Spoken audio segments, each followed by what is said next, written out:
have the power to transform this world. We can end crime and violence if we all agree to do one thing: share. Let's share our wisdom, share our time, share our talents, share our finances, but most of all, let's share our love. This is the Female Solution. Join me, Naima Latif, every morning, 7 a.m. to 9 a.m. Central Standard Time, as we bring you stimulating discussions about the issues affecting our lives. If you're listening online at www.blogtalkradio.com/the-female-solution, press the blue button that says follow and get our daily topics every morning directly to your email and your smartphone. Hi, I'm Naima Latif, executive producer of the Female Solution radio show. We invite you to call in 515-605-9325 and participate in this daily think tank as we examine the challenges we face and develop solutions that restore peace and harmony. We are global transformers, changing the world from the way it is to the way it should be. We are one. Wherever we live on this earth, we are one human family. On behalf of our team of radio hosts, I'd like to extend a greeting to all the members of our family, whenever and wherever you may be listening around the world. To our family in China, Ni Hao. In India, Namaste. In Japan, Konnichiwa. In Korea, Annyeonghaseyo. In Russia, Здравствуйте. In Germany, Guten Tag. In Poland, Dzień dobry. In France, Bonjour. In Spain, Hola. In Italy, Ciao. In Egypt, Ahlan wa sahlan. In Ghana, Akwaba. In Nigeria, Peleo. In South Africa, Sawubona. In Senegal, Nangadek. In Kenya, Jambo. In Israel, Shalom. In Pakistan, Afghanistan, and Saudi Arabia, Assalamu alaikum. Greetings, and may peace be upon you all.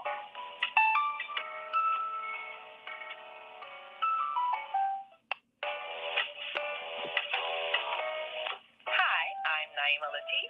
Join me and my co-host Kareem Hamid every Wednesday morning, 7 a.m. to 9 a.m. on the Female Solution radio show, as we explore that relationship that is the foundation for our society, the relationship between men and women, husbands and wives. Join our discussion as we seek to repair broken family ties and rebuild our community. Listen online at www.blogtalkradio.com/the-female-solution. Call in and comment 515-605-9325. Press 1 to speak to our hosts. Or you can join us live on Facebook at www.facebook.com/the-female-solution. Grand Rising, and thank you all for joining us. And let us bring in our co-host and our American Muslim 360 family as we explore part 4 of Cooperative Housing Agreements for the Unhoused.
And we want to welcome you all once again to the Female Solution Global Radio TV show.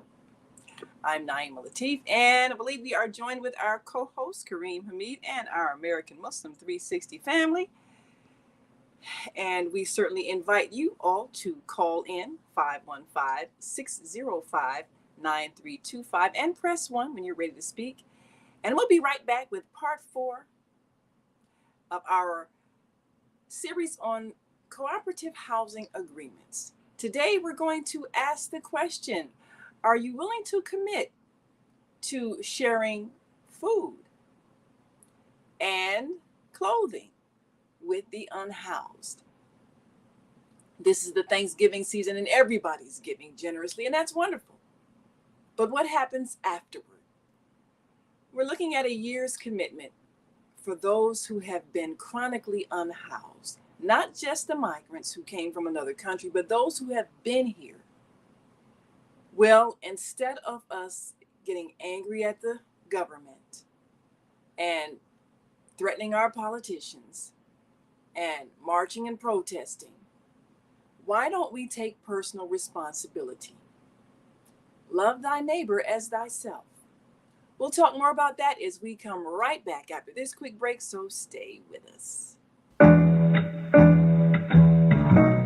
The Female Solution Global Radio TV show invites you to an invigorating conversation with our team of hosts Monday through Friday, 7 a.m. to 9 a.m. Central Time. Start your week with Monday Morning Mindfulness with Zelda Speaks. Tuesdays, Self-Care with Jody Susan.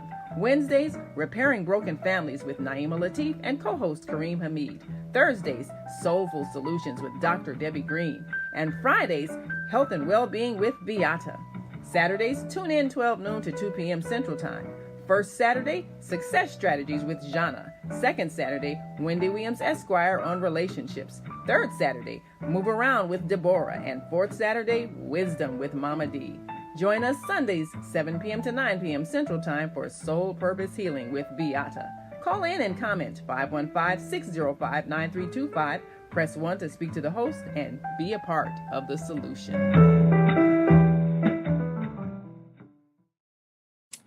And we're back. And let's see, are we connected to our co-host? Make sure that we are able to hear. And as always, we appreciate you for being with us on this Wednesday morning. This is always a challenge as we look at the conditions that are plaguing our society. And we always want to make sure that we are doing what we can to solve the problem. It's really easy to be angry and upset and to complain. But what happens when someone asks you to do your share, to step in and make a difference? And my co-host, looks like we're connected, but I'm not hearing your voice yet. So we're looking to make sure that we are connected with our co-host and our American Muslim 360 family on their switchboard. So one of the things that we want to address today is the fact that many of us have an overabundance of food that we throw out and clothing that we don't wear, and we really could let it go. And I believe our co-host has joined us now. And yes, I'm wonderful. Wonderful. But we're excited because we really want to help people feel empowered as they look at the crisis we're facing with our unhoused, because we really do have the power in our hands to solve this crisis. It just is a matter of a change of heart, a willingness to take responsibility and stop blaming people for their condition. So, this is part 4 in that series on helping the unhoused with cooperative housing agreements. We're in the process of identifying those property owners with vacant buildings. And we're also identifying those who are willing to finance, even contribute a portion of their income towards someone else's rent. Not a lot, just enough to make a difference. And collectively, we can get families off of the street. We can get single people off the street. We can get help.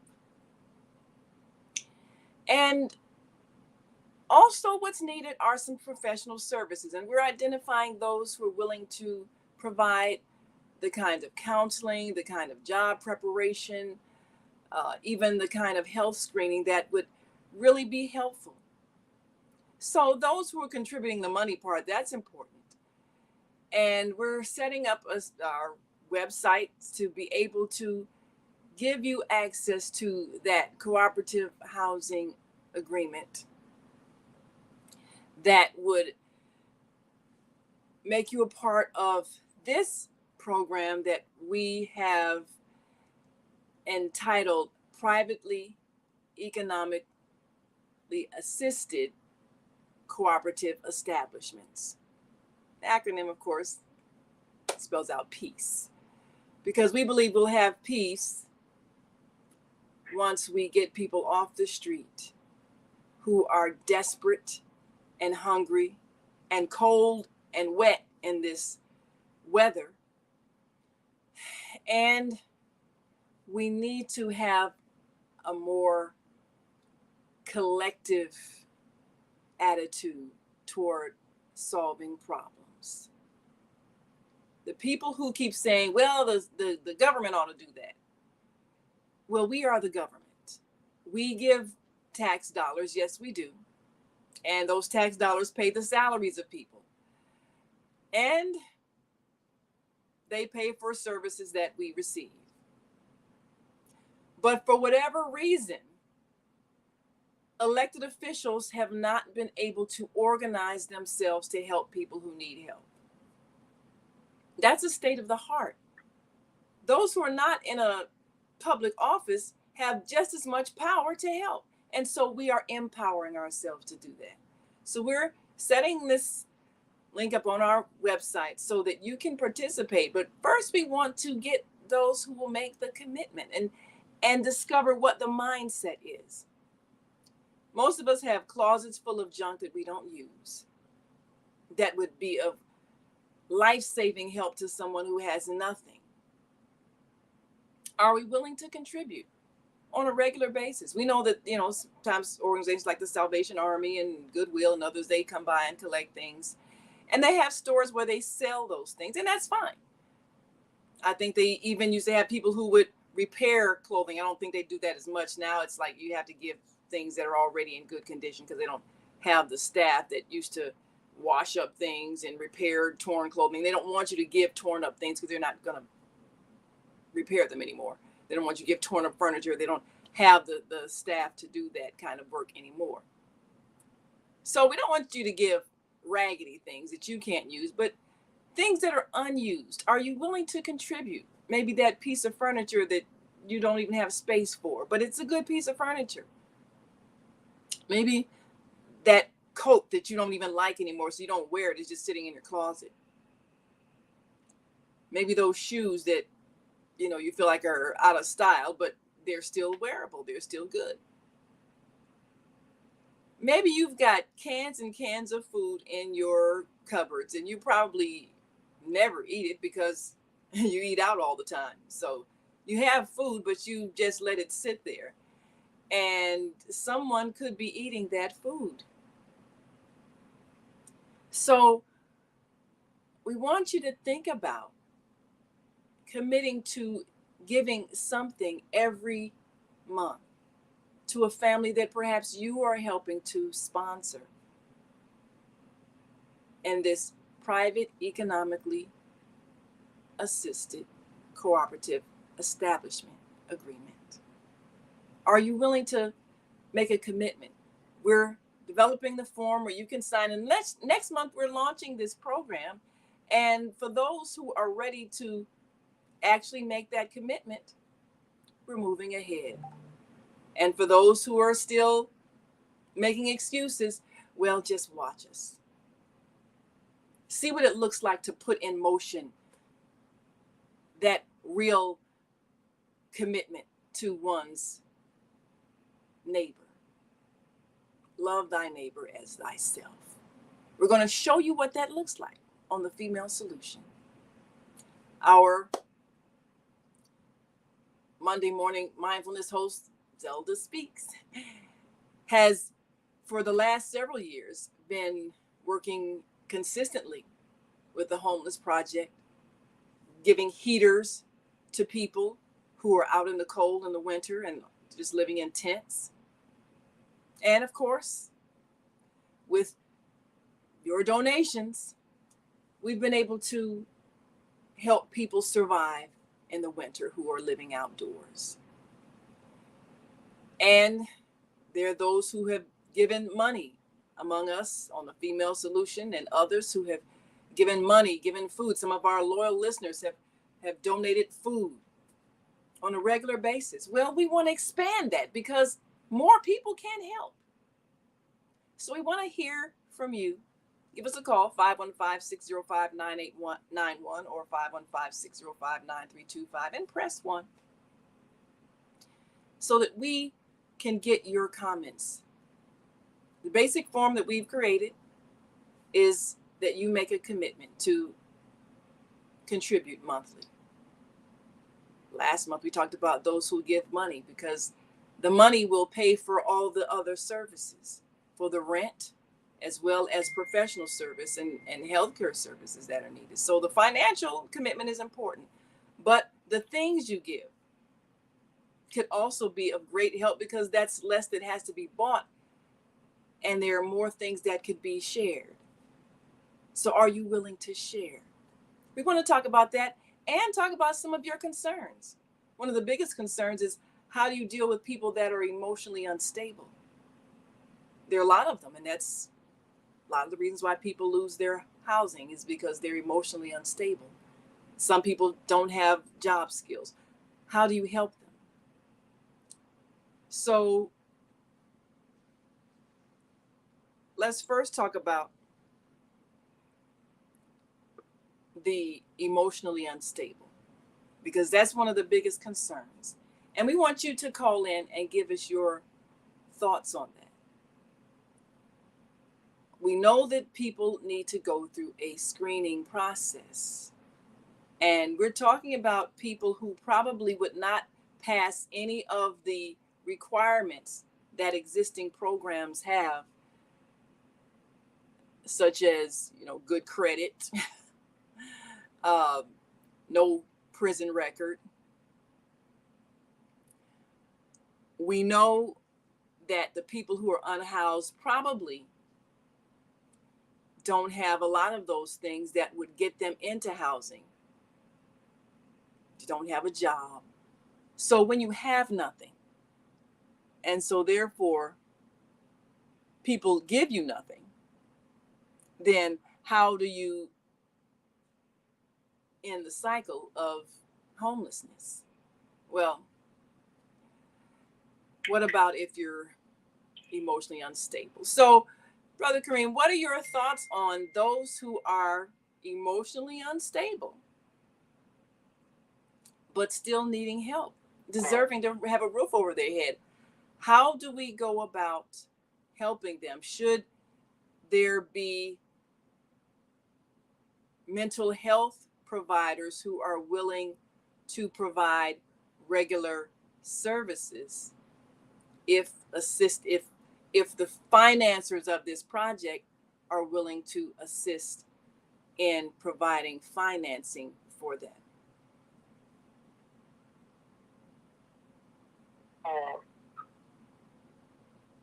know, concerning mental health, uh, you know, not too many of us are truly qualified. I'm not qualified in addressing mental illness. Uh, you know, it truly requires someone that is educated and trained in that field. We don't want to do more harm that has already taken place. So there are some of us that can address mental health at a limited level, but to truly be qualified, truly address the underlying, the underlying problem of mental health, I strongly suggest it requires someone that is a professional in that field and willing to dedicate themselves to addressing the underlying trauma that may have caused the mental health. We have seen circumstances and situations where a family member may have a mental health problem that leads them to act uncivil. And in a lot of cases, citizens, all they know is to dial 911. Yes. And then a law enforcement officer show up. And they are ill-equipped. They aren't trained in treating mental malfunction. They aren't. They are trained to address crime, to address criminal behavior. That really puts them in a very dangerous position or untenable position. We'll call law enforcement, and he's not trained in mental health. So I have heard this expressed before on this program and others. There needs to be some institution or some area or that when you have someone that has a mental health problem and they have gone beyond your control, there truly needs to be a call number or someone that is familiar with that person's mental problem, because a lot of times it leads to law enforcement assaulting, or in some cases even shooting someone that is going through mental trauma. So that aspect of it is very important. Someone that is trained in that field. We don't want to create a greater problem, you know. So I think we have based our answer. We only call that which we are accustomed to calling 911. Yes, Right. my brother, he's acting out. He's threatening our lives. And the police officer comes, and he's addressing what you just said to him. Right. That he's a threat. Right. You know, he's not fully trained. He's not trained to do that. And Right. As far as personal responsibility, the future is going to require of us more personal responsibility in the social areas that we are addressing: housing, food, clothing, all of those things. There's nothing wrong with addressing government, but that still does not release us or myself from my personal responsibility. Right. I'll share with those of us on this line, and I'm quite sure they have heard this before. prophet Jesus, there's a teaching message be upon him. He related a story to his followers, his disciples, of a man that was on the side of the road. He was suffering. He was in bad shape. And people walked past him. Mm-hmm. People walked past him or either looked the other way and kept on their way. He mentioned one that was from an area called Samar. And he is labeled as the Good Samaritan. He stopped to help this man. Now, the Good Samaritan was on his way to, I think, to take somewhere else. business, I think. Yes. He was going to I think, Jericho. Mm-hmm. And he said, come, I will take you to someone that will help you. And he took that person to someone and expressed to them, can you assist him? On my return, I will pay you. I will pay you on my return. Now, he took the person to someone that could answer the needs of that man that was on the side of the road.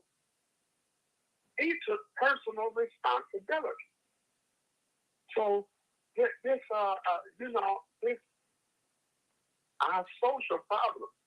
We the people, praise the Lord. We the people. We fund government agencies and then all of that with our tax dollars.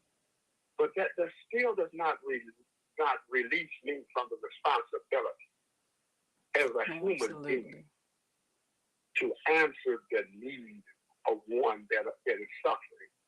You know, there are a lot of intersections here in St. Louis, traffic intersections. Mm-hmm.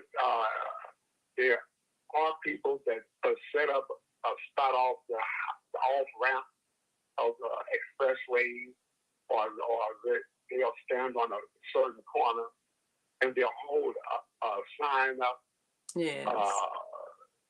Need food, you know. Yeah, there's a lot of that now. Like that. Yes. Right. And sometimes we think, all he want to do is just get a drink. Let's keep on going. No, we shouldn't do that. We can't look into that person's heart. That's true. If you have something to give anyway. But don't just give and pull off. Give and lead and speak some words of encouragement, some words of enlist that will hopefully lift that person up. Yes. You know, now take this and don't abuse yourself. You know. Mm-hmm. I hope that this helps you in the problems that you're faced with. So that I give my daughter and I, and most people they'll stop and they'll give. So we do have a personal responsibility to each other, but we cannot neglect the proper facilities to address the ills that we see in the society. Absolutely. You know, as far as homelessness, there's nothing wrong with adopting a family. It's on the side of adopting a family. For some times it's a woman and her children, or a man and woman and their children. Yeah. If we have the wherewithal and the facilities to help them, there's nothing wrong with if you can afford it, adopt a family. I believe God will bless us for that effort. So we cannot negate our personal responsibility to each other as human beings. So That's right. I'll stop right there, and I look forward to hearing from others that may give some suggestions and encouragement for addressing this national crisis of homelessness. Absolutely. Well, we're going to take a break and come back. We've got 3 callers on our line, and let us know if you've got callers on your line. We've got 3 callers that want to speak on the Female Solution, and we're going to come back and take your calls. So we'll take you in. All right. We'll certainly go to our phone lines right after this break. And if you're listening online and want to join the conversation, give us a call, 515-605-9325 or 515-605-9891 for the AM 360 line. And press 1 so that we, the hosts, know that you have something to say. We'll open your mic and get your thoughts as we discuss how you can help alleviate the chronic crisis of homelessness. It's all a matter of a change of heart.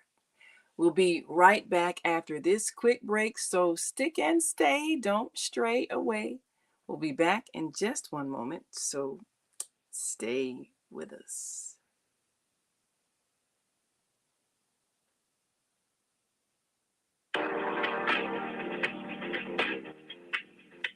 Is Monday morning a struggle to get out of bed, into the swing of things? Well, don't worry, you are not alone.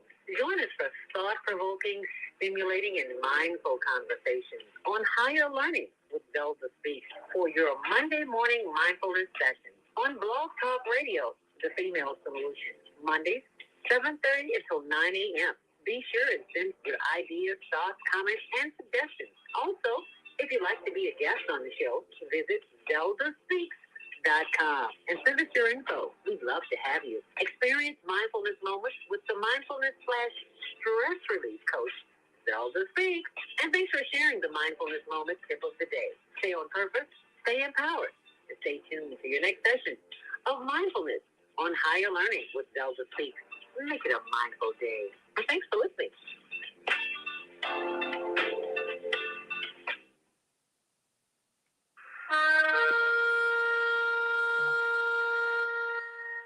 I'm Beata, your holistic life coach. These days, it's more important than ever to work on your physical, mental, emotional, and spiritual health. Are you consciously breathing deeply in stressful moments? Do you have a plan or daily routine to maintain balance in your awesome body? Are you struggling to be disciplined in your eating habits? When you partner with me, I'll help you develop a personalized health plan that works for your particular lifestyle. You can find out more about me at yourholisticlifecoach.com, where you can also review my 3-step protocol to guide you to abundant health. That's yourholisticlifecoach.com, and I'm Beata.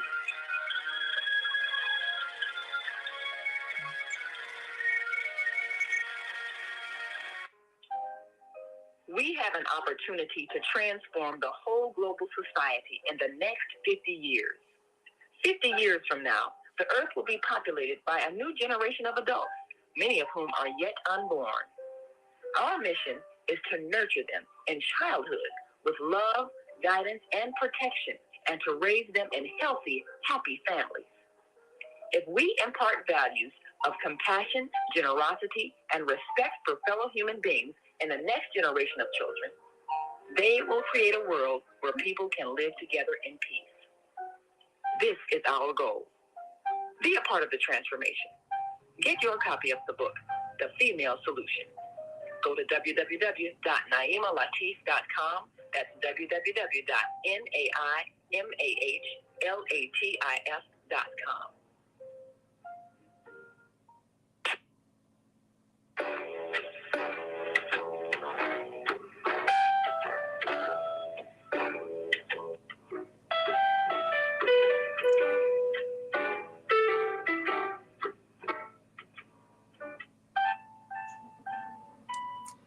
We are back. You're listening to and watching the Female Solution Global Radio TV show. I'm Naima Latif, along with our co-host, Kareem Hamid, and you, our loyal listening and viewing audience. And we are collectively solving a problem. We're looking forward to your participation as we launch this next month, December. And we're hoping that the holiday season will touch people's hearts. This is part 4 of our Cooperative Housing Agreements discussion. And today we're talking about sharing food and clothing with the unhoused. Have you ever heard the phrase, don't drink and drive? Just imagine the healthcare costs and the lives or the families and marriages and careers that maybe, just maybe could have been saved. If we just change the sentence to 2 words instead of 4, don't drink. A public service message from American Muslim 360 and CWSP. All right. That was a good reminder coming up on this holiday season where people are gathering together and drinking. Make sure that you are sober when you get behind the wheel, because not just your life, other lives are in your hands. So, good reminder. So we're back taking a look at being that good neighbor that's willing to help. And we want to go to our phone lines. We're going to take you all in this order, and anyone else who's on the switchboard that wants to speak, press 1 so we can add you. First, let me go to 314-677, then 312-632. And again, press 1 if you have a comment. Area code 314-677. Your mic is open. Give us your name, where you're calling from, and your question or comment. Bianchi calling from the Midwest. How you doing, Naima? I'm wonderful. Thank you for calling, Bianchi. We always enjoy hearing your voice. And your co-host. Bianchi. This is Kareem. Yes. Yes, sir. You sound very refreshing and energetic. Yes. I haven't heard from you. Oh, I've been around. But you I always come up with some critical opinions. And that's fine. That's why we're here. In these cases, where's the family? Family is supposed to be the first brother's keeper of a family member that has fell on hard times, difficult times. And then you have your churches that are created. And one reason why they have the status, tax exempt status, because they're supposed to provide a service that the public would otherwise look for the government to do. And then when we mention government, where is our taxes going? Our taxes are going out of the country into other countries, foreign aid into other countries to alleviate similar problems. And people where this foreign aid is going, their population is fleeing to come here where we are already suffering from a problem that they supposedly are fleeing from. And finally, you got your politicians. And when they're elected, they vote to increase the taxes of those who are looked to provide charity to address this problem, which should have been addressed by 3 different or 4 levels before you get to them. That's why the problem continues to exist. Where it should have been taken care of or should be being taken care of, it's not. Therefore, it still continues. That makes sense. Well, I'm glad you brought those things up, because those are the common observations. And so, well, if I may, I'd like to address each of those points. When you have family members that are fairly stable, they have a place to stay, they're taking care of their monthly obligations and so forth. It's difficult to comprehend the idea that some people may not have family. And that happens when you have adults who have various emotional problems, whether it's a drinking problem or a drug problem.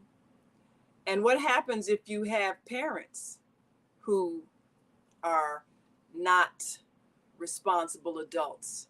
Maybe they're incarcerated. These people who go to jail and have children, what do you think happens to their children?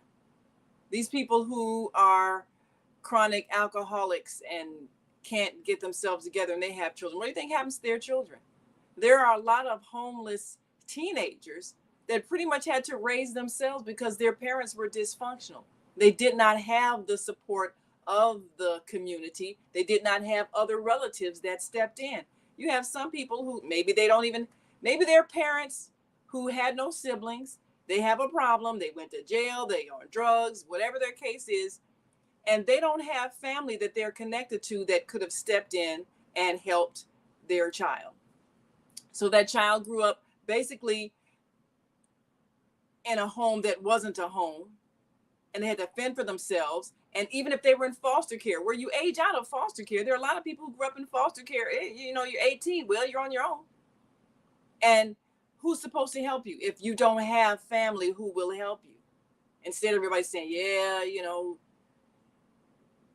Larry sure was a drunkard. And look at his daughter out there in the street selling her body. Well, she's 16 and, the mother's dead, the father's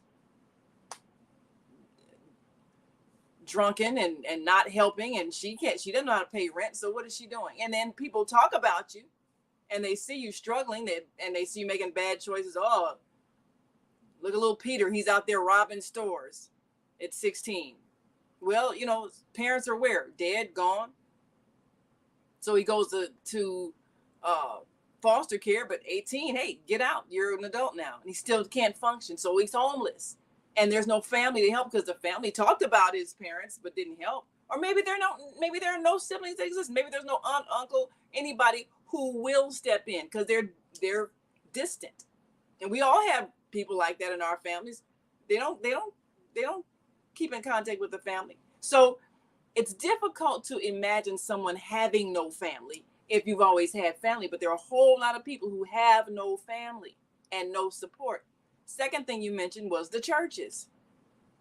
And we're going to be approaching the churches to see what part of this they are willing to contribute, because you're right. That's why they're set up. And we know that many of them, they collect sums of money every month, every week. They probably the biggest cash flow in the community is the churches. But also, they have a board that decides how they're going to finance the church's needs. They have the free will to help people, or they can decide to build a bigger church or buy new pews or robes for the choir. I mean, that's their choice how they're going to spend their money. Yeah, they should be helping. But again, it's free will. They may choose to assist, and they may give us the same excuse that everyone else is, and that same reason that you said, which number 3, our taxes. Well, the government's supposed to be doing that. I can stop you on the churches. If churches are not doing what they have an exemption for, then people, the public, You're right, should challenge their application to renew that exemption and have it taken away from them. We don't live with ratchetness because that's what they're acting like, using a modern term. They're dysfunctional. We don't live with dysfunction. You shouldn't live with dysfunction. And the other thing, when you're talking about parents that dysfunction, maybe that should be a test before people are allowed to have kids. Because if you keep going to those who do the right thing, pretty soon they end up in the predicament of those who's coming to them, rather than going to the outlets that was designed for those circuit breakers. But go ahead. I'm sorry for interrupting. Well, you've made some interesting points, and you can look around the world at some of the communities that are very strict in keeping the sexes separated, keeping men away from women, women away from men, very severe and punitive to anybody who is sexually involved and not a married couple. and you look at this, the severity of those societies, that's in answer to what you just said. If people are not regulated, they believe, strongly regulated even by the government, then they'll produce children that they're not prepared to take care of. So we'd rather restrict their involvement and punish them for even looking like they're approaching intimacy and they're not married, because the consequences is if someone is impregnated and they're not prepared to be a family and be a responsible parent for that child, then the society bears the burden. So that's why you see many of these countries that are very, very, you might even say, repressive toward adults. You say, well, what about your freedom? Well, freedom means taking responsibility. You look at a society like America, yeah, we have all kinds of freedom and we have people living in the streets. So who's going to take responsibility for those who have families or those who created children that they can't raise because they're emotionally unstable? So you mentioned the government, and we talk about our tax dollars, but the government is just like the churches. They choose where they're going to spend their money.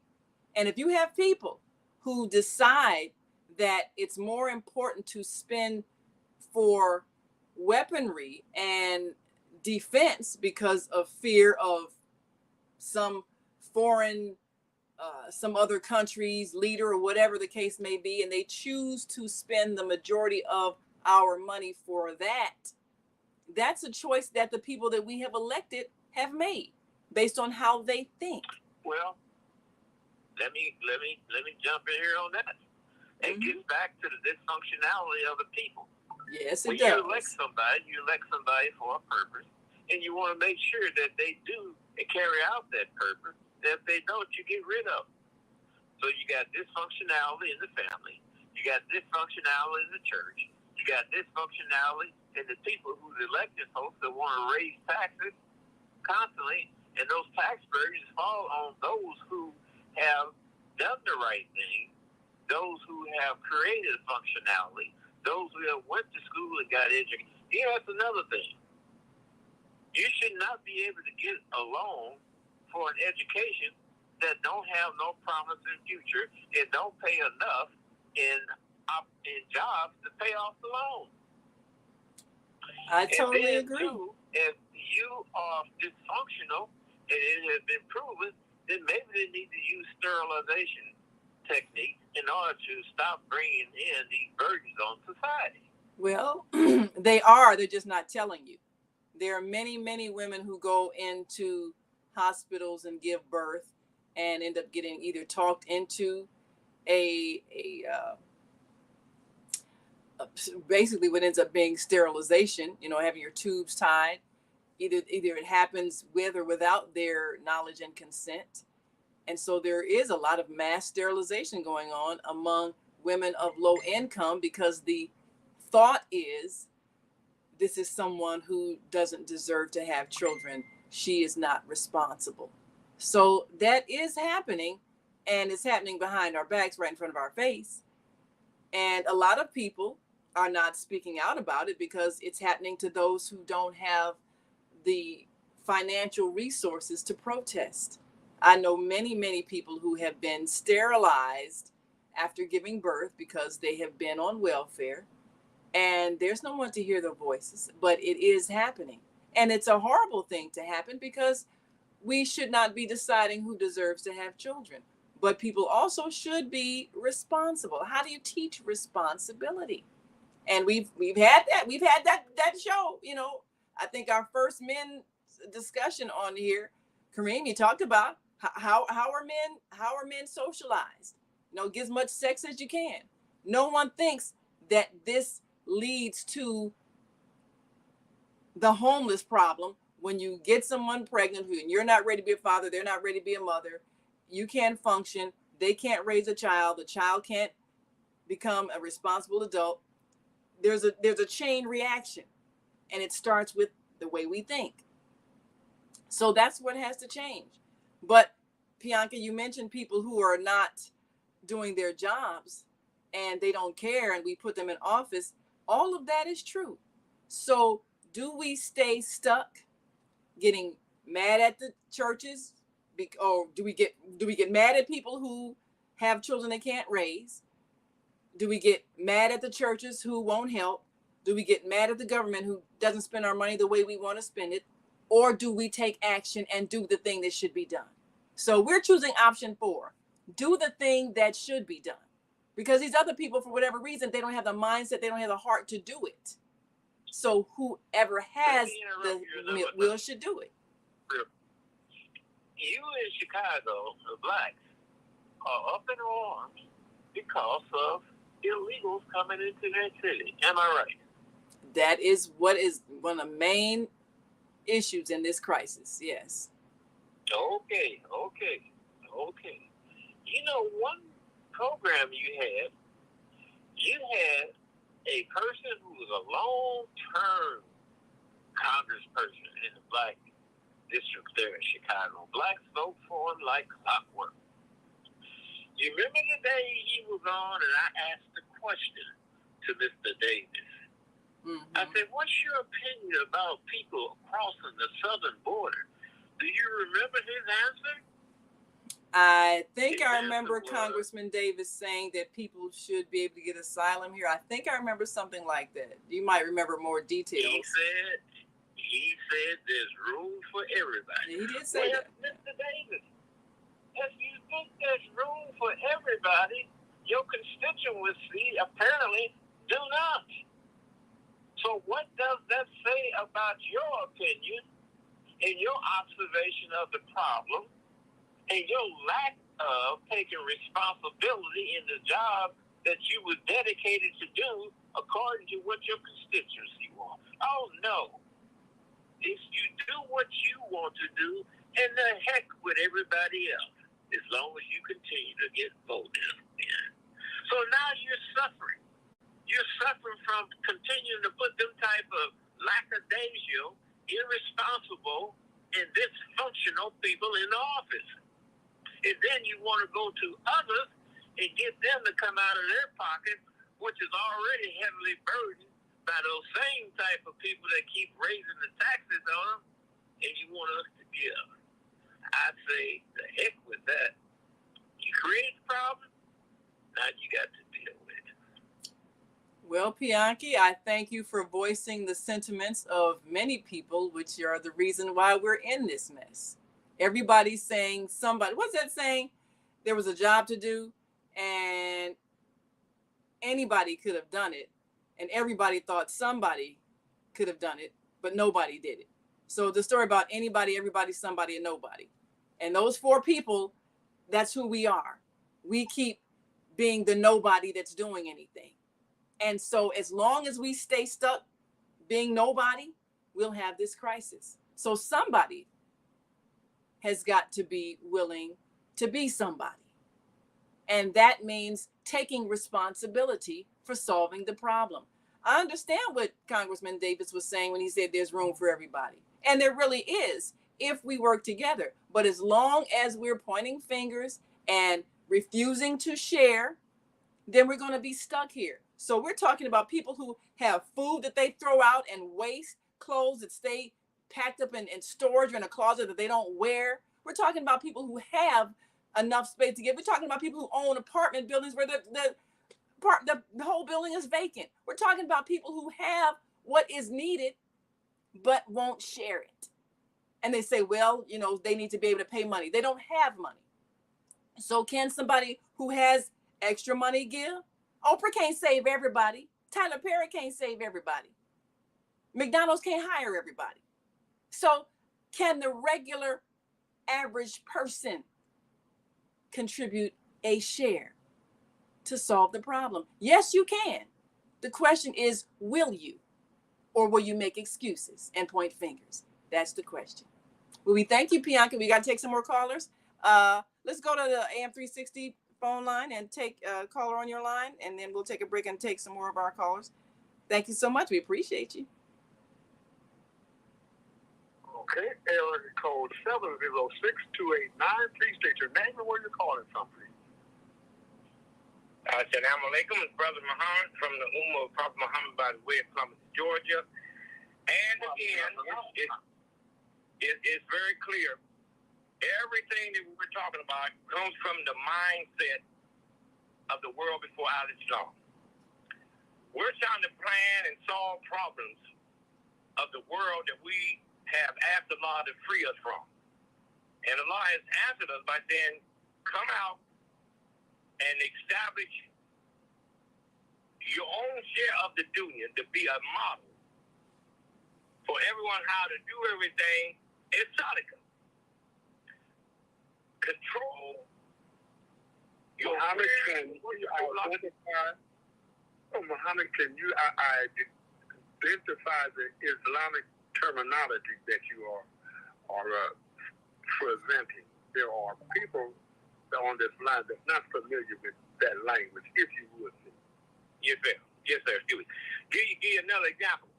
If we establish, and we're going to establish, it's going to be done, and we pray in our lifetime so we can see our children and the world be happy that the truth has finally come as it was prophesied by Prophet Isa. And that they have a choice in the following their creation that pleases their creator in this artificial reality that we are dealing with. The people will have the choice to either become apart and come back to their creative life or continue to suffer and have to be repurified using that terminology in what we call a state of hell. Now and later on. These politicians, all the language that we're using, if you sit back and listen to it or review it, we're talking like people who are responding from a black mind, an African American mind, an American mind. We're not talking like Muslims. We're not using Quranic language and definition to solve the problem. We keep on talking like we still are African American or a Negro.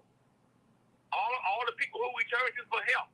I was just listening right real good. We did not turn to any Muslim intelligence, any Muslim human being for the resolution to a problem. We went straight to the politicians. A world based upon Christian influence and the type of influence that is very pervasive because you go round and around chasing your tail to try to solve this vicious scenario that the human family is in here in America and on this earth. Because we have not established, took advantage of the resources that Allah gave us. Now, give you an example. Say if it happened or we started working on that type of progress. When we confront the Muslim world, who has a very serious control of resources on this earth, able to go on their own to establish their worship, their life of the Quran, and had the door always open and protected for those who want to seek the refuge of Allah subhanahu wa ta'ala. We don't want to do that. We don't believe that. If something is wrong with us, like Imam Muhammad used to say, and like Allah said, why do you cling so heavily to logic, rationale, intelligence that comes from another world, another mindset that is perverted? There's no true solution to the problem that you are bringing each and every one of yourself to and your family through. And we are attracted to it. 1.9 billion people, if they turn around and be Muslim, are invited with the opportunity or let faith enter their heart and realize that their job is first to save their own soul first with the Quran, with the life of example of Prophet Muhammad, and then the Christian world, the Buddhist world, the Japanese world, the drug world, the fornicator world will start, inshallah, change itself and seek the peace. All these people dying from wars and all these different other stuff, they die because we still want to try to approach things in the American way, the Caucasian way, the black way. I don't think we really understand how much we are in this quagmire and disbelieve that all the help comes from Allah and Allah alone. All that we see and don't see is from Allah. So why are we continue trying to use man-made, artificial solutions to a problem that is artificial in its own self? 1.9 billion people with almost all of the main resources on earth, and we cannot separate ourselves from all this confusion and establish a clear, foundational life here on earth and right here in America. All we have to do is turn back around to the Qibla, because we definitely have to turn our back on the Qibla that Allah gave Prophet Muhammad sallallahu alaihi wasallam. We're going backwards. That's why we're always talking about what's in the back. We're not talking about nothing about it. Very, very simple. And not geared that to you, but to give you an example. Every time anybody, not just me, we start talking about how to establish the future responsibility that we have as Muslims, or people who have submitted their, or striving to submit their will to do the will of the Creator, the one Creator, and have the type of mercy and tolerance, patience, and everything like to build this society without the help of the enemy of the human being. There's no one's not going to help us destroy fornication and adultery and everything. This is a foundation this country is built upon. Nobody's not going to help those who are confused about their creative nature. They want to think they're homosexual. Murder and all like that is going to continue to go until we get out of it. And then establish our share of the doing it right here in the United States of America by pooling our resources in a legal, realistic way. And be mindful that no one's going to like it. And we have the right to support anybody who's going to give us our freedom like they want theirs.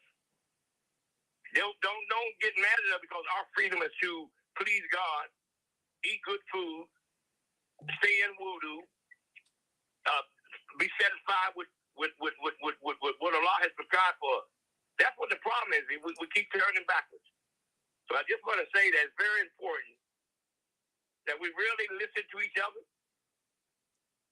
accept that we don't need anybody except the guidance of Allah and His messenger until we see and receive the permission from Allah to expand the refuge that we're supposed to be building. It ain't hard. It's very easy. There's so much everything we need right here in America. Most of all, the freedom. We have a constitution that will is in our favor to be free. We don't even want freedom. We keep hanging with the things of the Constitution of the United States that continually feed racism. Well, you know, brother. Feed greed. You know, brother, we're gonna definitely address what you just said. We're gonna take a break right now and come back and take some more calls. We want to address everything you said because you've made some points that need to be looked at. And we'll talk about that when we come back from this break. Thank you so much, Brother Muhammad. We always appreciate hearing from you. And we'll be right back. Alhamdulillah. Praise God. We'll be right back after this quick break. So we want you to stick and stay. Don't stray away. Coming back to area code 773-737 after the break and 312-632. Hold on. We're coming to you after that. So stay with us. We'll be right back after these brief messages.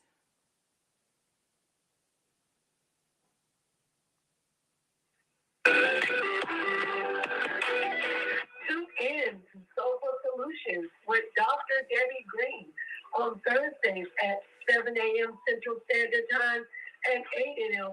Eastern Standard Time to hear great topics and stories on grief and turn it into victory.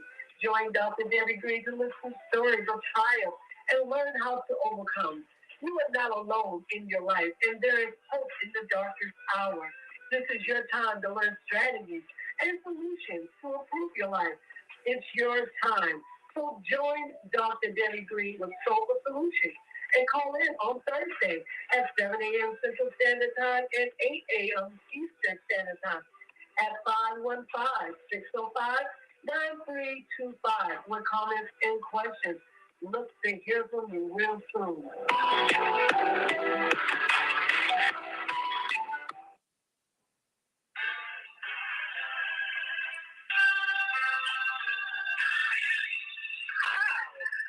Joy. And I'm Reverend Rosemary. Join us every second Saturday of the month, 12 noon to 2 p.m. Central Time, here on the Female Solution Global Radio TV show for Neighborship of Joy. We'll have powerful conversations inviting women to walk in the light. So call in 515-605-9325 and press 1 to speak to the host.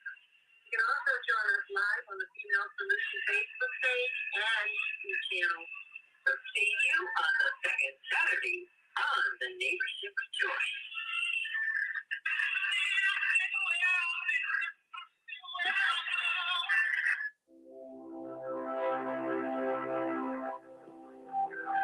Do you want to live in a world without war? Join our global peace movement. Heavenly Culture World Peace Restoration of Light transcends culture, religion, ideology, and other boundaries to achieve peaceful harmony in the global society. HWPL is committed to bringing world peace and cessation of war through peaceful dialogue between religious groups. I am Director Shin-Suk Kim of the HWPL Chicago branch of North America. Join us for our next gathering. Call 773-580-1501 and be a part of the movement for world peace. Email us at chicagohwpl@gmail.com.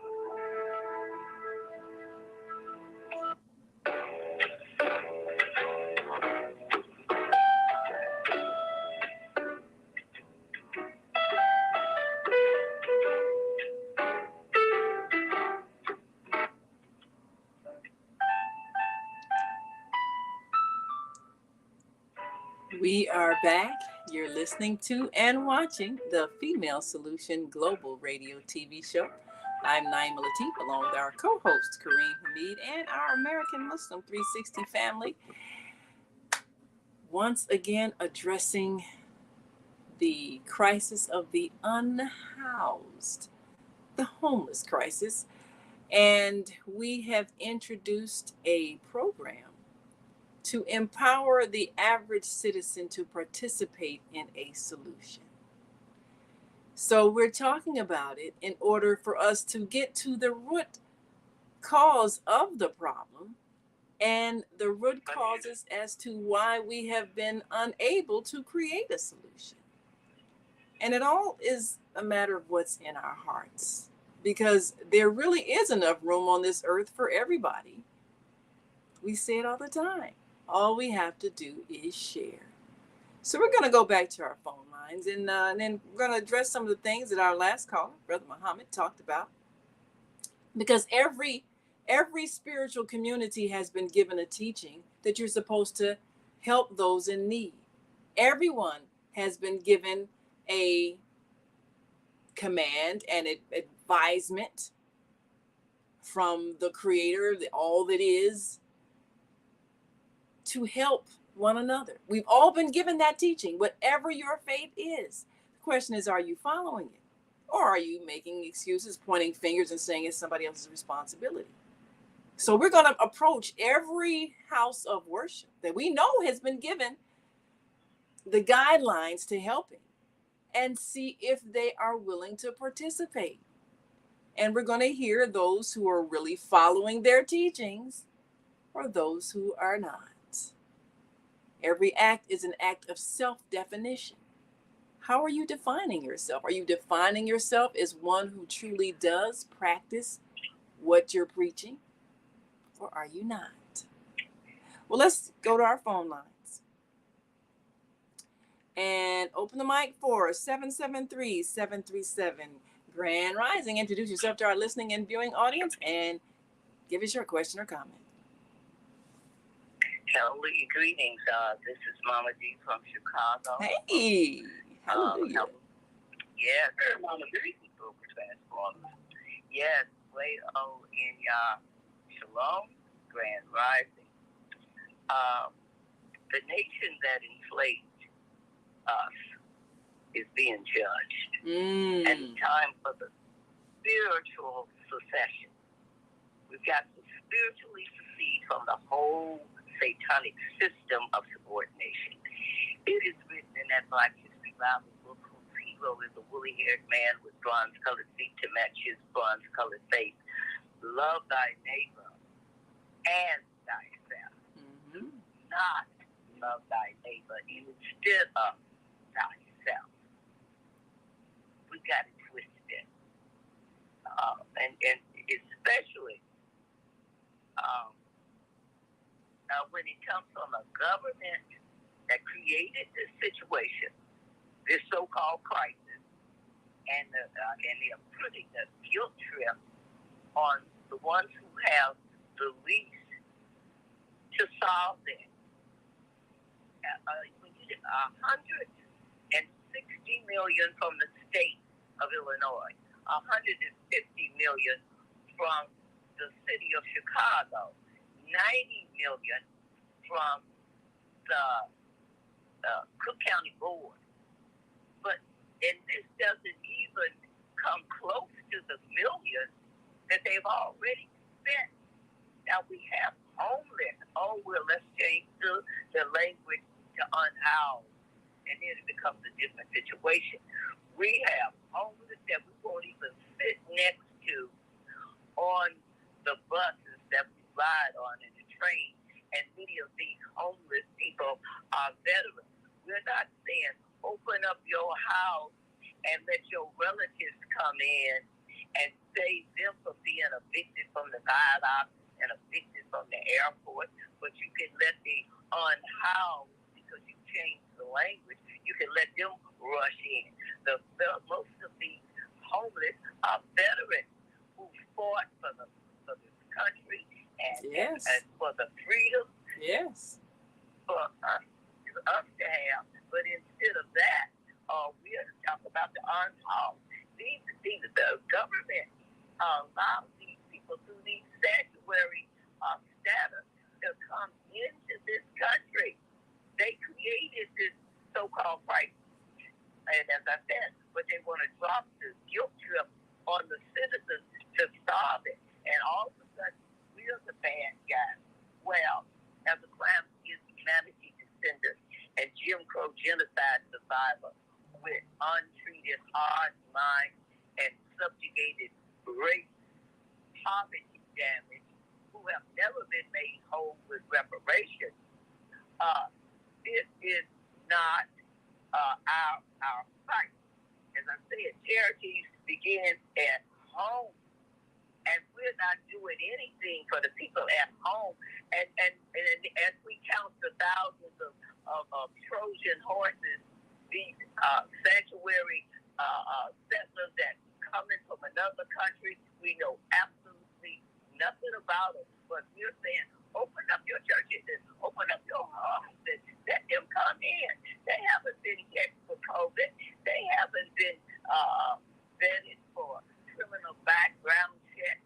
They haven't gone through anything. Their babies have not been vaccinated from babyhood on up. Well, we're just saying, let them all come in when there are millions of border breakers buying homes and voting in the name of the sellers, stealing their identity, and we are saying, oh, well, they're unhoused and we're being bad guys if we don't love these strangers instead of loving our own.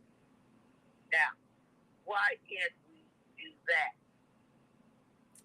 Well, Mama D, I'm glad that you brought that perspective.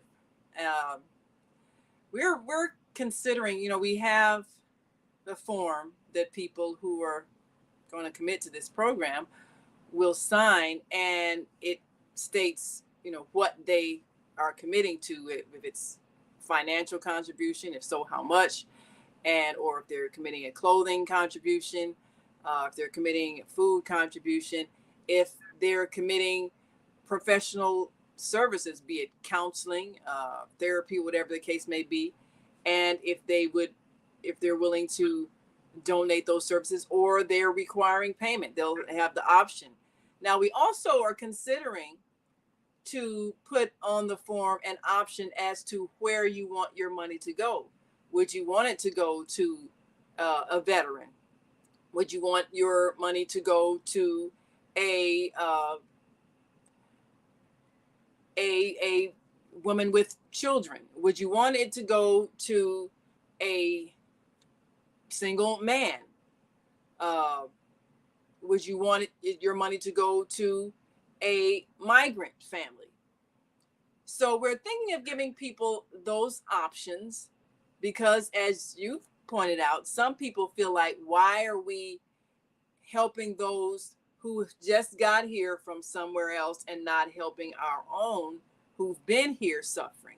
So we're thinking of giving people the option to decide who they want to help with their money, and also the option to say, it doesn't matter, I'm just going to give. So in this process, and we're also giving people an option to be able to meet the person that they're working with and make a decision. Okay, I'm going to help this particular person, to remove the anonymity of it. You know exactly who you're helping, you know exactly what their circumstances are, and you're committed to a year of assisting in the way that you've selected that you can assist, so that they can get themselves together and become a functioning citizen. Now, that's what the form states that we're bringing to people who we're asking to assist and be that neighbor that helps the neighbor. But you pointed out how, and actually, some of the same things Bianchi said. Why are we being asked to help when our tax dollars pay for help, when these churches are supposed to help, and all these things? Well, the same things you said about people who are unsafe, you don't know their background. I recall a few years ago, I can't remember what it was, maybe somebody can tell me, in Texas, there was some kind of disaster. I can't remember if it was a hurricane or a flood or a fire. I can't remember what it was. But a lot of people lost their homes. I think it might have been flooding or something. But a lot of people were left homeless and stranded. And so the public was saying to Joel Osteen, who is head of a mega church down in Texas, why don't you open up your facilities to house these people? And he did not. And people criticized him and said, well, what kind of pastor you're preaching all of this prosperity and this and that, and then when people really need your help, you won't open up your doors? And he voiced some of the same observations that you made. You don't know who these people are. There's no screening. He didn't have the means to secure their safety. And, you don't know what kind of health conditions, mental and physical, they're in. And the liability for if somebody gets hurt, somebody gets assaulted. He wasn't prepared to take that on. And people were very angry at him because he said, no, I can't open my church to just everybody. We don't know who they are. So that's a real issue. Do you remember Katrina? Yes. Do you remember Katrina? Yes. Yes. Do you? Absolutely. These were Americans. Yes. Who went to Washington begging on their account? Where was the dollars? And these are other Americans with a disaster, not a man-made disaster, that you're busting these people over here. You're creating this disaster. But what happened in the Katrina? What was this wonderful plan that you just come up with? What was it when it was Katrina? It wasn't there. But this is a fad as far as I'm concerned. Americans like to jump on the bandwagon. Oh, the latest thing out is not homeless, but the unhoused. Well, let's get part of this. This is a fad, and it's so sad when you consider 246 years of people not even being human beings taught to hate self, and nothing has been done to unteach that. So yes, the judgment of America is on us. And let me talk about, in conclusion, the spiritual solution. We have the South physically see this from the United States of America to keep black bodies in perpetual change. Well, now is the time for us to spiritually secede from this whole satanic system. We are on the wrong side of history. And until we get on the right side, the violence of abortion, all these abomination laws and spiritual crime bills, we are all in for that. I'm sorry. The judgment is on America. And bringing all of these, as I said before, Trojan horses into your home. Sit them next to your children. Well, just do that. But remember this, there was a snake. And you know the story about the snake. He's all frozen up and cold. And you looked at him and felt sorry for him and brought that snake in and warmed him up and everything. And then he bit you. And you know what he said? Yeah, you're all surprised. I helped you. You're all surprised. He said, you knew I was a snake when you took me in. And that's where we are. What do you think? So, Mama D, I thank you so much for expressing those thoughts. We're going to take another call before we go to break. Maybe a couple of calls we can get in. But I definitely appreciate you expressing that thought because it is shared by many, which is the reason why we're at this impasse. Now, and you and Brother Muhammad expressed the same thought. Spiritually, we should step out of this society. Spiritually, we should secede. Spiritually, we should walk away. Well, you know how you do that? You stop being the way this society is. Selfish and mean and cruel and blaming people who have problems and refusing to help them and allowing them to suffer. If we want to walk away from a society that we say is ungodly, then that means we must choose to be godly, which means we must choose to show compassion as opposed to blame and condemnation. That means we must choose to share rather than being selfish and withholding what we have over an abundance of what we need and allowing people to suffer. We must choose to not judge and condemn, but choose to reach out in love and kindness and friendship and compassion. That's how we succeed spiritually. We stop being selfish and mean-spirited and judgmental and condemning, and instead be the God spirit that we were created to be. And then we will manifest the heaven on earth we need to live in. That have raised their hand on the AM. Yes. So let's go back to the AM360 line before we take another call from the female solution line. So go right ahead, open their mics. Oh, no, they left they lowered their hand, unfortunately. Okay. Well, if they change their mind and decide to speak, we'll take your time. Are you okay? Go right ahead. Here. Okay. Area code 727-741. Want the night of July, please state your lovely name and where you calling from. I thank you, Kareem.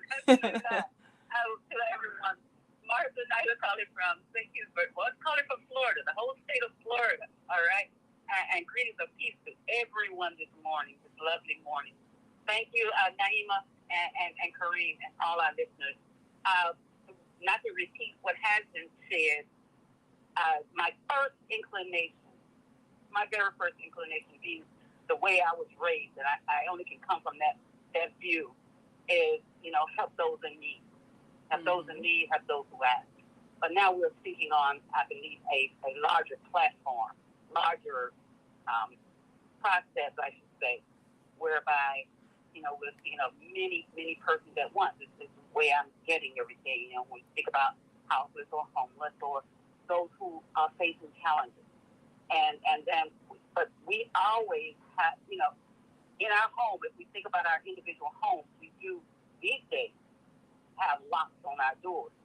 I remember growing up when we didn't have locks on our doors. We shut the door, though. We did have doors. We have walls, and for privacy's sake.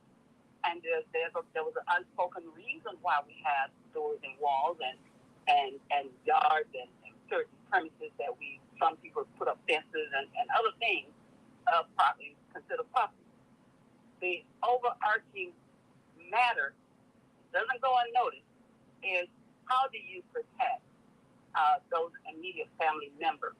And if the United States becomes the immediate family members, then who constitutes the family members? And we could go on and on. The first thing is to, in the medical field, then I have to look at that. First thing, we have emergency situations. And the first thing is you're not asking about, are you crazy? Or do you have a weapon? I mean, you check. Do you have a weapon? Do you have, stop the blood from, what do you call it? When it, whatever, the immediate response is needed to a crisis. Everyone, you set up situations, you set those things up if you don't have a place. So if a matter has arisen, then as we're talking about it in our faith-based institutions, yes, I would say we should be the first ones at the front line to begin to address setting up situations whereby we can communicate with people, not from a degrading manner, because we see what the devilish mentality gives us, and that is to become selfish and look at self first and say, okay, self-preservation, you're going to keep yourself alive, perhaps, but you still reach out and help the others. So I'll stop it right there. Thank you so much. Assalamu alaikum. Wa alaikum salam. Thank you so much, Sister Martha. We appreciate you so much. That was Martha Naila Abdullah. And the point that she's made regarding help, the thing is, we're not asking one person to solve the whole problem. We're asking each person to contribute to the solution in the way they can. Every act is an act of self-definition. So for those who are choosing to help, they're defining themselves as the people who actually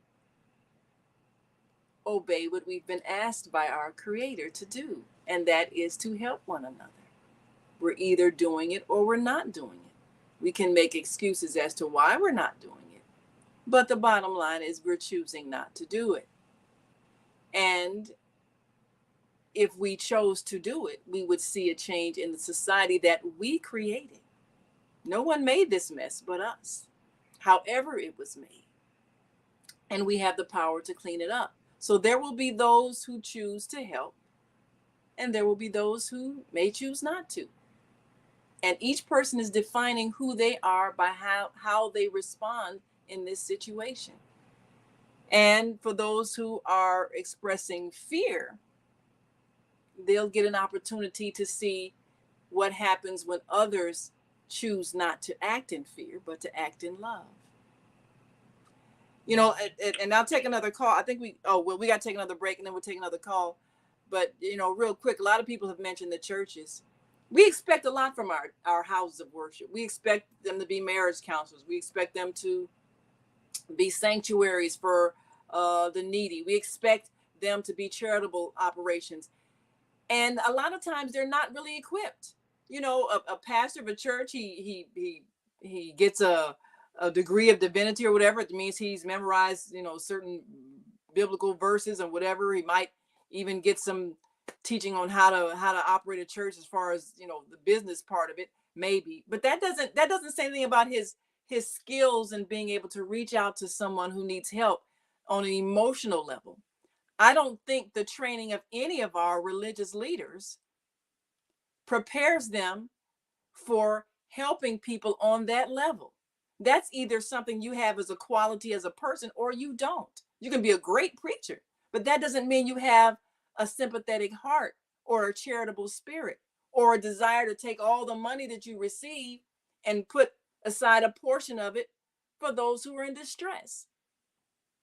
That's a personal evolution of your own spirit, and not every spiritual leader has that. And so that means they're not going to create that in the institution that they're leading, whether it's a church, mosque, synagogue. It all comes down to, who are you as a soul? Who are you? Are you loving, kind, generous, charitable? Are you, or are you not? Every act is an act of self-definition. Who are you?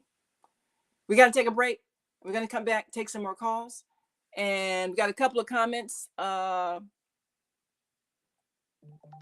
Let's see, we've got comments from our Friday host, Viata, says, Grand Rising, churches have failed their community's needs on so many levels. Yes, they have. And our Monday morning mindfulness host of the Higher Learning Network, Zelda, says, Grand Rising, we can't depend on anyone but ourselves. The collective conscious community sees the need and responds. Thank you, community, for your contributions of being like-minded. Yes. And yes, sir. Yes. We keep looking at each other as the other. Yes. The other.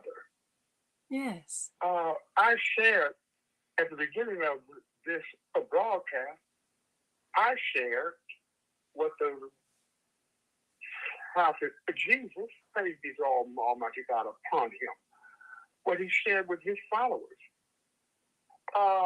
He shared with them the story of a stranger. Right. On the side of the road. Absolutely. And now that yes. is Christian theology. Yes. So what I'm saying is that we cannot separate ourselves as people of faith. Absolutely. And we are human beings. Let me share a short verse with you from the Quran, the 31st chapter and the 22nd verse. It says, I seek refuge with God from the rejected enemy, with the name of God's most merciful benefactor, most merciful redeemer. Now, listen to the broadness of what God is saying to humanity. Whoever submits his whole self to God and is a doer of good has grasped indeed the most trustworthy handhold. And with God rests the end and decision of all affairs. So it is God. The result is not ours. The result is God. But we must submit ourselves to God and be a doer of good. Those that have done that and are doing that, they have grasped indeed the most trustworthy handhold. And with God rests the end and decision of all affairs. So I just wanted to show that we don't separate ourselves in this human family. Absolutely. We're not black, white, red, yellow, and all of these colors and all of these geographical locations and stuff, African, Arab, Hawaii. No, we are human. Absolutely. We're one family. They identify it.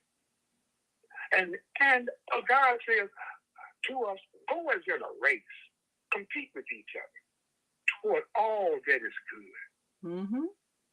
That's a message to all of us, not just the Muslim, not just the Christian, not just the Jew. This is the creator of all of us that is giving us advice and direction. The result of a thing is not up to us.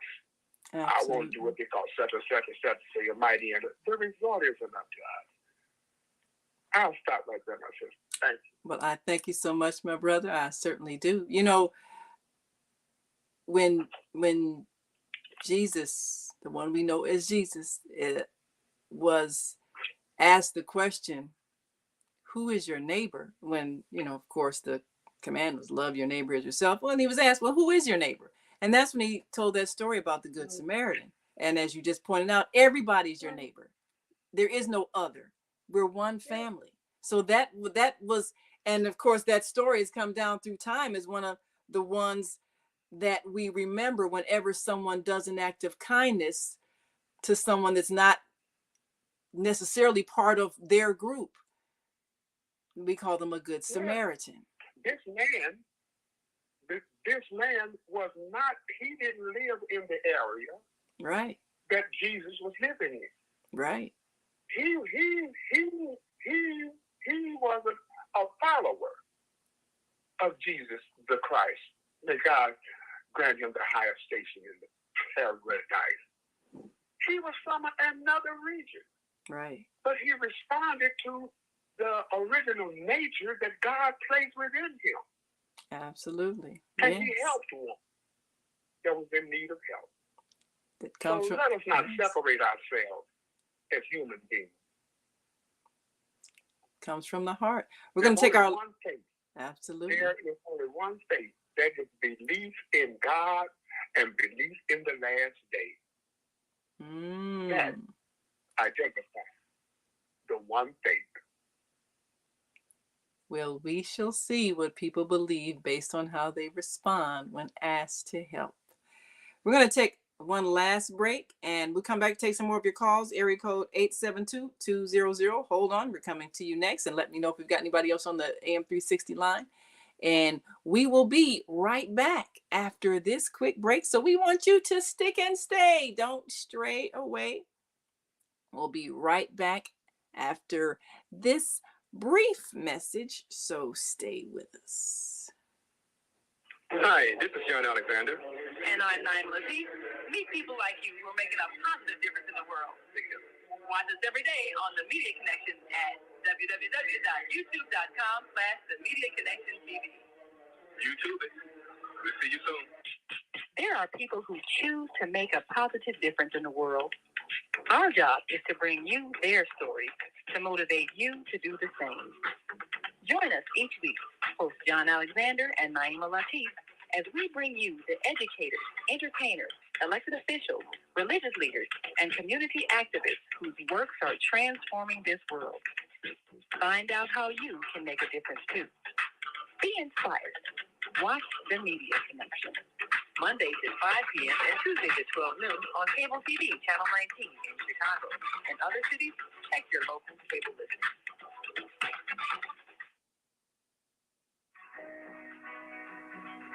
Everything you need, what your body needs, is found in nature. So Susan Essentials doesn't do it any other way. Susan Essentials provides your employees and individuals access to over 20,000 nutritional products, and they are shipped direct to your door. Because Susan Essentials is certified in plant-based healing, we're committed to offer you the best nutritional supplements on the planet. They're non-GMO and sustainably produced, and we take the guesswork out for you.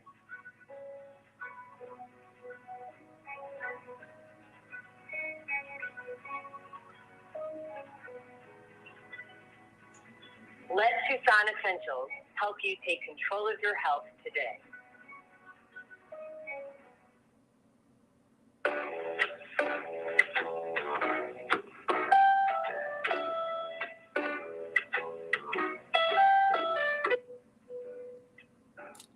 And we are back for our last 20 minutes. And we invite you to call in 515-605-9325 or 515-605-9891 and press 1 so we can open your mic. Yes, we're so excited here at the Female Solution. Because of you and your involvement, we're able to branch out and actually change lives. This is the morning think tank, and we think of solutions and we're putting them in motion, and you're seeing the results. So we're excited. Of course, our hosts are activists in the cause of changing lives, and our Monday morning mindfulness host, Zelda Speaks. She has been speaking to us about helping the unhoused, the homeless, those who are outdoors living in extreme weather conditions because they don't have a place to stay.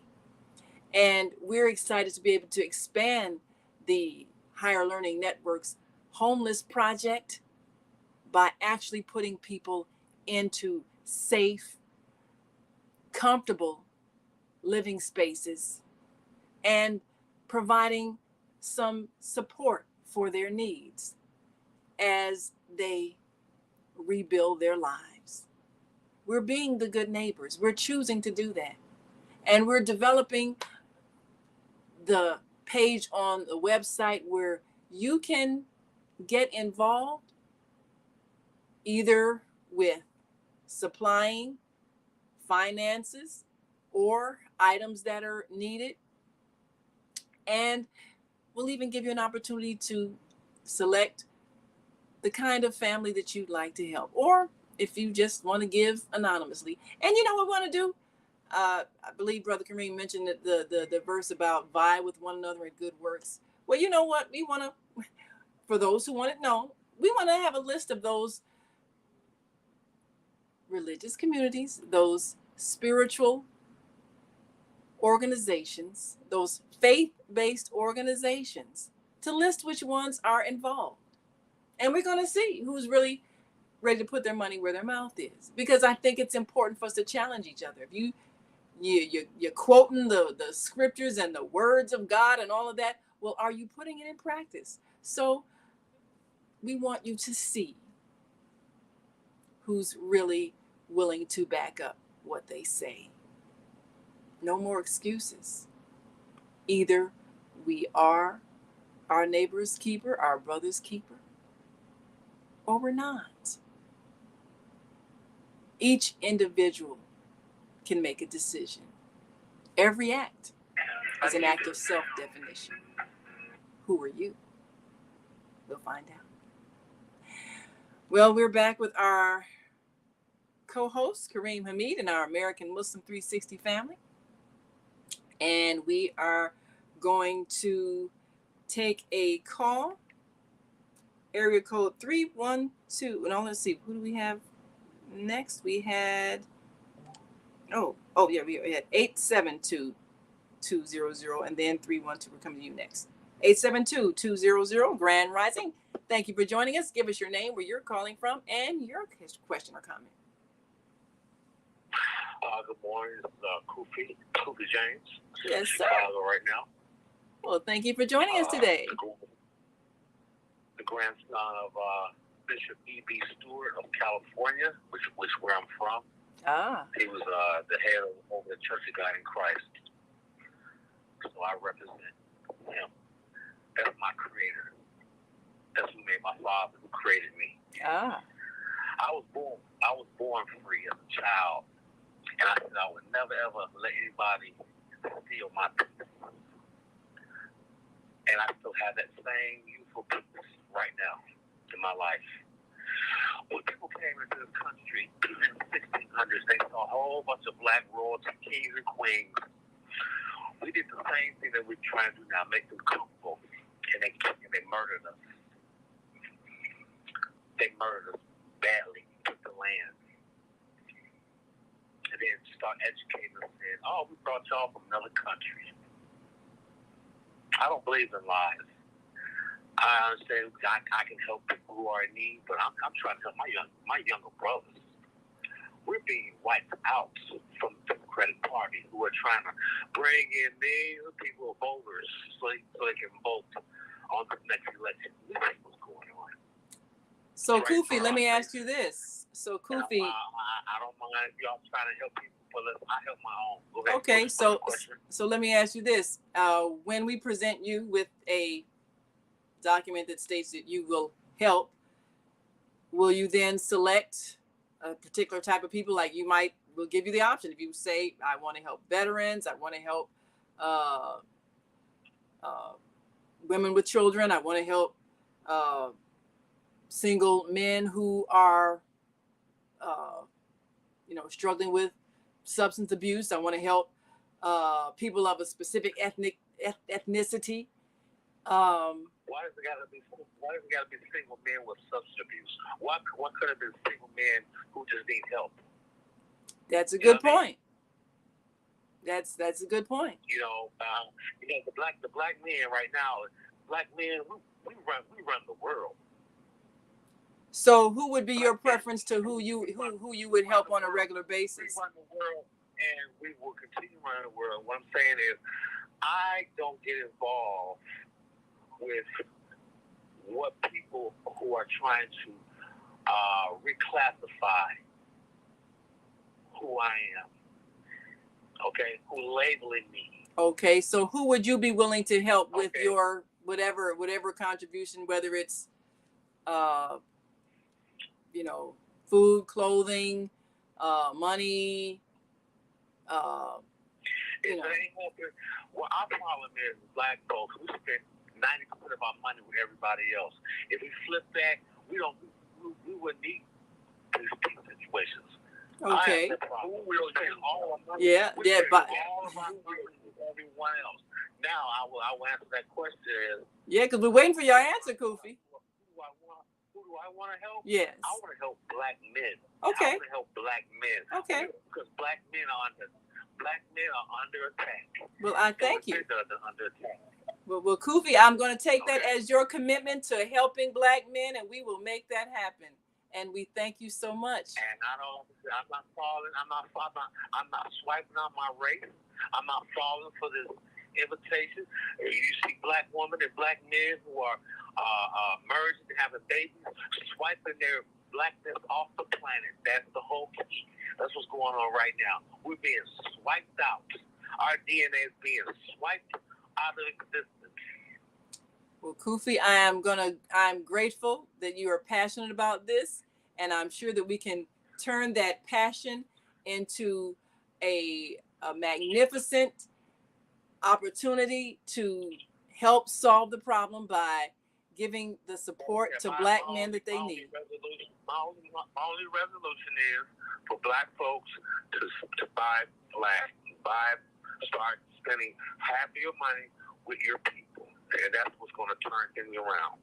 Absolutely. Until we do this, until if that doesn't happen, we're going to be complaining 20 years from now about the same situation. Well, we definitely don't want to keep complaining about this same situation. We want to resolve it. And we thank you so very much for agreeing to be a part of the solution. We're going to take one more caller on this line. Let me know if you have a caller on your line. Area code 312-632.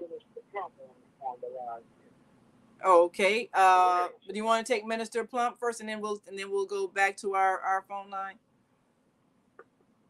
Okay, he's been holding on the part of the wire. Area code 312-882. Is this Minister Plump? Floyd Plump. Dr. Floyd Plump. Well, and y'all we don't die, we multiply. Black is beautiful with some black power. Black excellence is always first, last, and foremost. God, you're buy black, invest in black, love black, be black, and be yourself and accept your own forever and ever and ever. Yes, this is Brother Minister Plump from Chicago. I have a little slight cold, as you can hear, a little tension in my voice, but however, every day is a miracle. And happy, as they say, Earth Day, Thanksgiving to everyone. Happy holiday, happy Hanukkah, happy Kwanzaa. And we are here because it is our time now.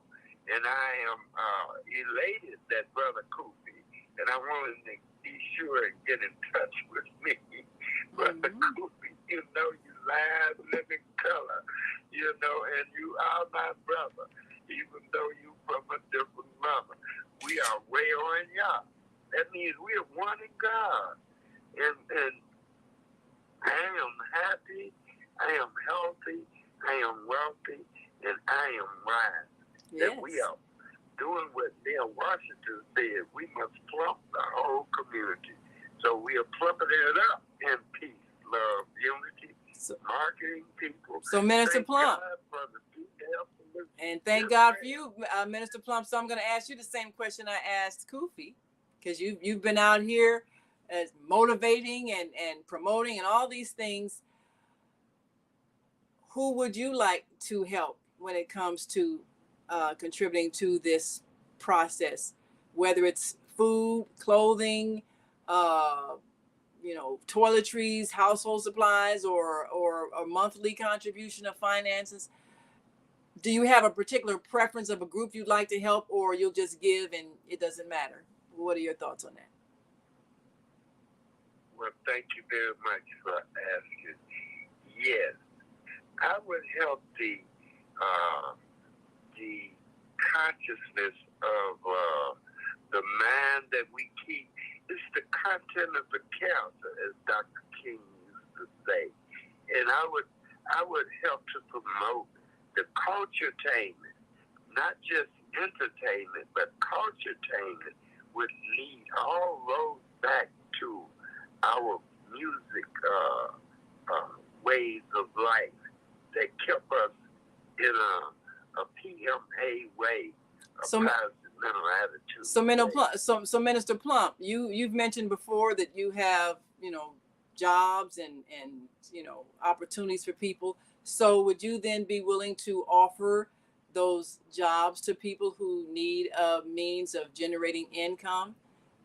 That would be one of your contributions, giving them those opportunities, whether it's, selling your products or services, or getting involved in some of the other income generating avenues that you have. Would you be willing to share that? Yes, we must share the opportunity unlimited, unstoppable, and unknown as to promoting freedom, justice, equality, and economics with a music culture-tainment way of life that we can do all things through Christ who strengthens us. So we're going to be calling on you, Minister Plump. It is our time now. We're going to be calling on you to give those things. Yeah, we got one more caller we want to squeeze in before we go. But we're going to be calling on you because we need you. We need your participation in this with all of your uplifting, motivational spirit and energy. And we're going to make sure that all that you offer is something that is beneficial to those who need that help up. They need some peace, love, and unity marketing people. So we're going to be calling on you to do just that. So thank you so much. We're going to take one more caller before we go. We appreciate you. Thank you so much for calling. 312-632. Thank you for calling. Grand Rising. Introduce yourself to our listening and viewing audience and give us your thoughts.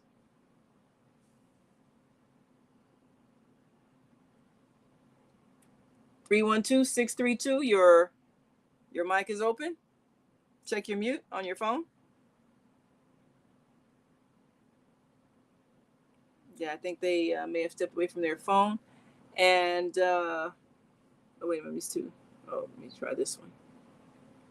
All right. I want my President Donald J. Trump to appoint me, Andrew C.M. Nelson Bay, U.S. Treasury Secretary, so I shall be positioned to secure gold bullion from the Global Debt Facility via His Excellency Dr. Ray C. Dam, Controller, United Nations Office of International Treasury Control in Bangkok, Thailand.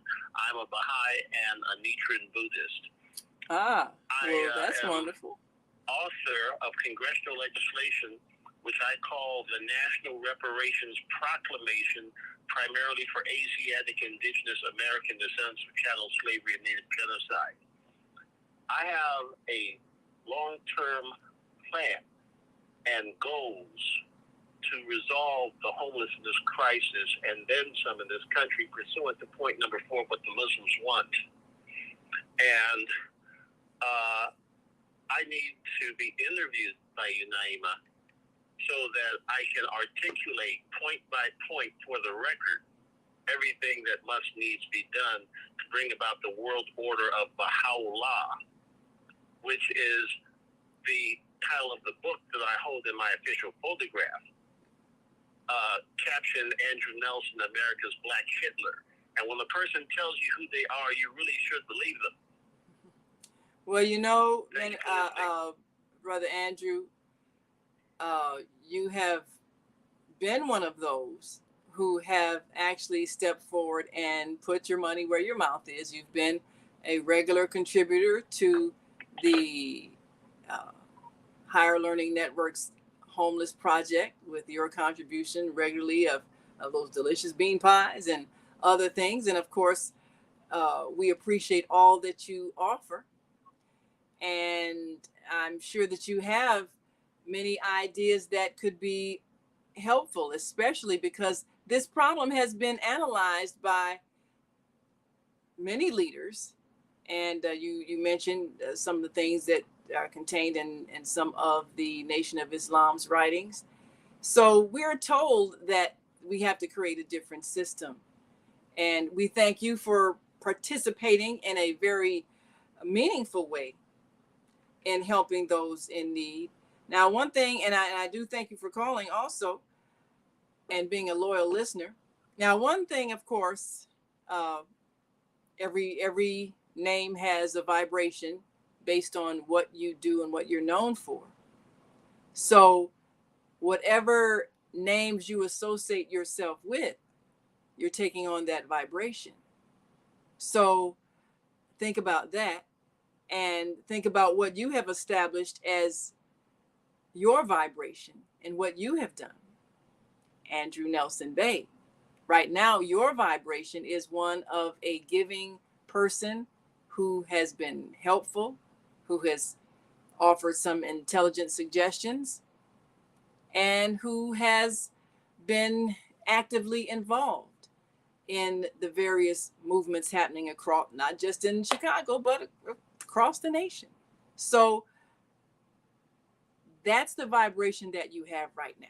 Now, any other political leaders or past leaders that you associate yourself with will also affect your vibration. So think about who you want to be associated with as you continue to do your good work that you're doing. And we do thank you so much for what you've done and what you will continue to do. And we'll be reaching out to you to continue to be a contributor because we appreciate all that you do. Well, I know we're about to wind down. So Kareem, any last words? Who would you help? Would you want to just give indiscriminately, or do you have a specific group that you would help? And would you encourage the various mosques to participate? What are your thoughts on that as we get ready to go? Let me say this. We represent the salvation for humankind. For the human being. That's who I would help. The human being. I like that. Well, let us all be the good Samaritans. Let us love our neighbor as ourselves. Let us choose to participate in a solution. It's all free will. And if we choose to help, we will see the problem disappear. If we choose to blame others, or we choose to point fingers at others and make others responsible, we're choosing to do nothing, which is choosing to perpetuate the problem. And as our brother Malcolm said, either you're part of the solution or you're part of the problem. Choose to be part of the solution. I'm Naima Latif. I want to thank you all for watching and joining us today. Join us tomorrow. We'll have a special session. It is Thanksgiving, so we'll give you a chance to be thankful and begin that process of giving to those who need.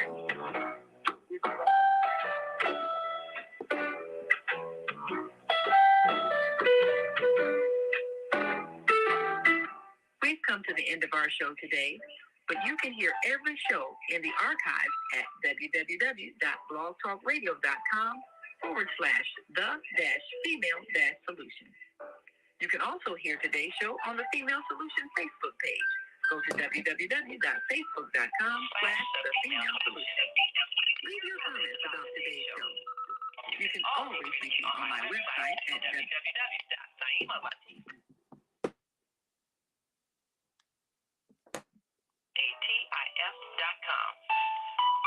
TV shows, listen to our radio shows, order our books, and be sure to get your copy of the book, The Female Solution.